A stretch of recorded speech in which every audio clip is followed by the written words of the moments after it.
Hello, Aries, Sun, Moon, Rising, and Venus Signs. Kamusta kayo? Sana po ay nasa mabuti kayong kalagayan.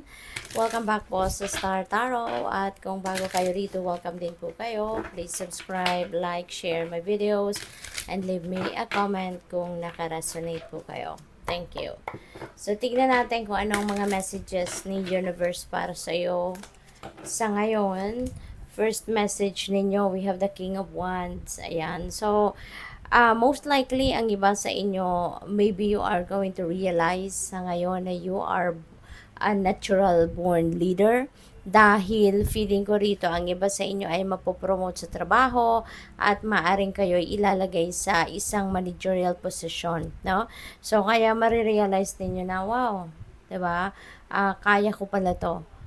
Meron pala akong leadership qualities, no? And feeling ko meron ditong appreciation, pagpapasalamat, no, sa blessing na ito. Kasi hindi ninyo sukat akalain, no? Hindi ninyo sukat akalain na kaya nyo pala maging manager, maging supervisor, kala nyo palang maghawak ng isang departamento, isang kumpanya, yung mga ganon. So, this is really beautiful. At for others of you naman, baka ang iba sa inyo is going to put up your own business. Baka ikaw ay magra-run ng sarili mong negosyo, maaring ikaw ay magtatayo ng sarili mong negosyo and you will be your own boss, no? Po pwedeng change of career path ito from working 9 to 5 job to putting up your own business, or possible na both, you know.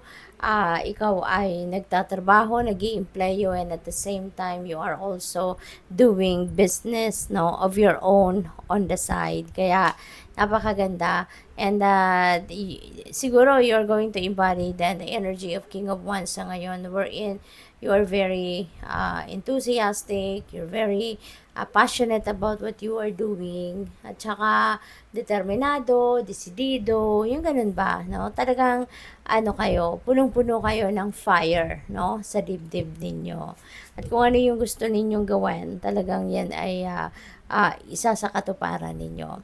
We have Ace of Wands. Wow. So, talaga, no, magsisimula kayo ng bagong ganap sa buhay. So, po pwedeng magsisimula kayo ng bagong role sa trabaho kasi nga po pwede na kayo talaga ay ma-promote into a leadership role, or baka magsisimula kayo ng bagong career, no? Maybe you are starting a new career path sa ngayon, kaya napakaganda. At feeling ko rito, you are going to use your talents, 'di ba? Your gifts dito. At po pwede na merong mga iba't ibang klaseng opportunity ang dadating dito, that maybe marirealize ninyo na ito na yung passion ninyo, ito na yung gustong-gusto ninyong gawin even before pa.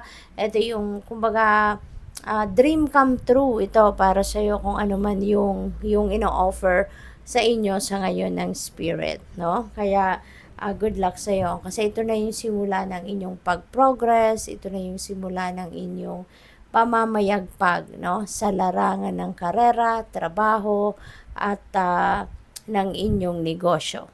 So, what else? We have 10 of Pentacles. Wow. So, in terms of money, this is really beautiful. Kasi si 10 of Pentacles, this is about wealth, no? This is about being being ready, no, secured financially, lalo-lalo na para sa iyong future. Hindi lang ito para sa iyo, sa sarili mo, personal, kundi para din ito sa inyong pamilya. You know, kasama mo rito sa inyong pagsisave, sa pag-iipon mo ng pera, sa pagpapayaman mo. This is not just for you. You know, you are doing all of this pagsisikap na yan para sa buong pamilya mo. Okay? Kaya napakaganda. Kasi, ano ito, sisiguruhin mo, no? Dito na magkakaroon ka na ng, sisiguraduhin mo na magkakaroon ka na ng financial security and stability for the long term. Gusto mo na magkaroon ka dito ng matibay na pundasyon, no, para sa inyong financial future. So, good luck sa'yo. Meron din ditong usapin, ano, regarding inheritance. Baka meron kayong i-discuss na ngayon regarding sa inyong mga mana or sa inyong ipapamana. So we also have the tailor, attention to detail and pride. Feeling ko dito you are really going to be, to be proud of yourself, 'di ba? Dahil sa achievement ninyo, kasi yung kunyari mapopromote kayo sa trabaho, at magiging supervisor kayo or magiging manager pa kayo, 'di ba? That is so much pride, no, para sa sarili ninyo na you have reached that point in your life, 'di ba? And that is bunga ng inyong pagsisikap. And siguro din isa sa mga naging susi para sa inyong tagumpay is yung attention mo to detail.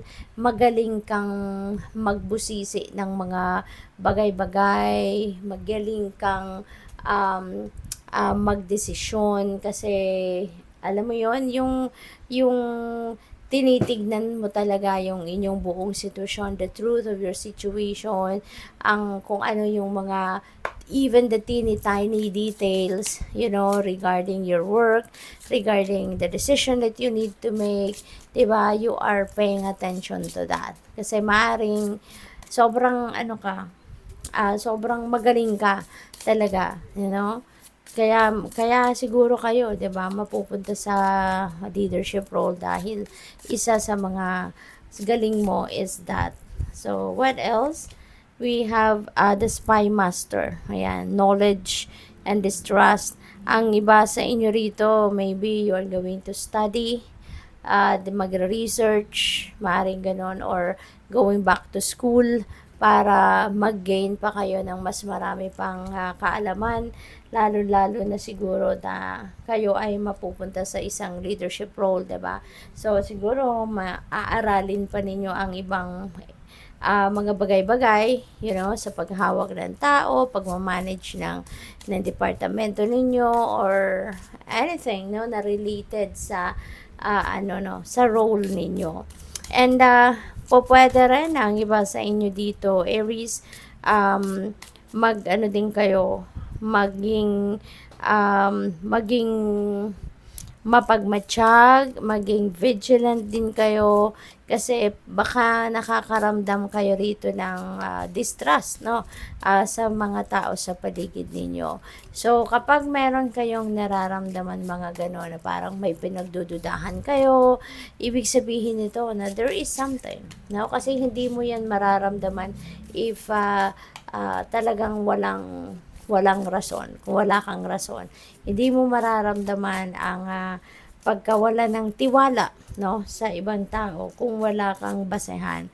Kaya before you make any decision, bago mo din husgahan ang isang tao, make sure na ito'y pag-aralan mo, i-research mo, magtanong-tanong ka, alamin mo ang history, yung ganon. Alright? So we also have the poet, relationships and vulnerability. Maaari ng iba sa inyo rito is going to be focusing on your relationships, hindi lang yung relationship mo sa pamilya, hindi lang relationship mo sa person mo, or pati na rin doon sa relationship mo dito sa mga katrabaho mo. Napakahalaga nun, no? Na marunong kang makisama, marunong kang magdala ng role mo, 'di ba, sa trabaho, para alam mo 'yon, magiging maganda yung yung samahan ninyo ng mga kasamahan mo sa trabaho. Maaari din, no, na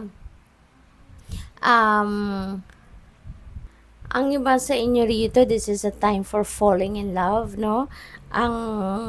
Kaya nagiging makata ka siguro, nagiging very artistic, no, yung pamamaraan mo ng pakikipag-communicate ngayon, kasi you are inspired, no? Maaari kasing in love ka or mai-in love ka pa lang sa ngayon, pwedeng ganon. So, possible na ang iba sa inyo is going to enter a new love and romantic relationship, ano, kung wala pa kayo sa posisyon na yon or wala pa kayo sa ganong kalagayan.